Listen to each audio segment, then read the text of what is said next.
மாமியார் மருமகள் சண்டை இல்லாத வீடு இருக்குமா? ஆனா இந்த வீட்ல நடந்தது கொஞ்சம் வேற மாதிரி. சென்னை புறநகர் ஒரு சின்ன வீடு. அந்த வீட்ல ராஜேஷ், அவன் மனைவி கீர்த்தி, அவன் அம்மா மீனாட்சி 3 பேரும் சேர்ந்து வாழ்றாங்க. மீனாட்சி அம்மா கொஞ்சம் ஸ்ட்ரிக்ட். என் வீட்ல என் ரூல்ஸ் தான். மீன்வாயில் சில் ஐடி மாடர்ன் திங்கிங். ஆனா மனசு நல்லது. முதல் நாள் இட் செல்ஃப்.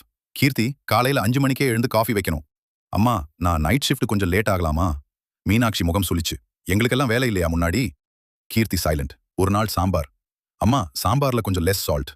அப்போ நீயே பண்ணிக்கோ, நான் பண்ணது சரியில்லைன்னா? ராஜேஷ் நடுவுல சி. 2 பேரும் கொஞ்சம் அட்ஜஸ்ட் பண்ணுங்கடா. கீர்த்தி உள்ளுக்குள். எப்பவும் நான் தான் அட்ஜஸ்ட் பண்ணணுமா? நாள் கடக்குது, பேசுறது குறைஞ்சது. மீனாட்சி நெய்பர்ஸ் கிட்ட. இப்போ காலத்து பொண்ணுங்களா, மரியாதையே தெரியாது. கீர்த்தி ஃப்ரெண்ட் கிட்ட கால். என்னடா இது, நான் என்ன செய்தாலும் தவறாதான். ஒரு நாள் கீர்த்தி ஆபீஸ்ல இருந்து லேட். வீட்டுக்கு வந்ததும், இது என்ன நேரம், வீடு நினைவே இல்லையா? அம்மா, நான் வேலைக்காக தான் போறேன், எதுவும் தவறா பண்ணல. மீனாட்சி ஷாக்.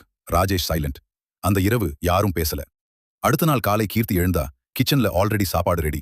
மீனாட்சி ஸ்லோவா. நீ லேட் வரது வேலைக்காக தான், புரியுது. ஆனா சொல்லிட்டு போனா நானும் டென்ஷன் ஆக மாட்டேன். கீர்த்தி சர்ப்ரைஸ்.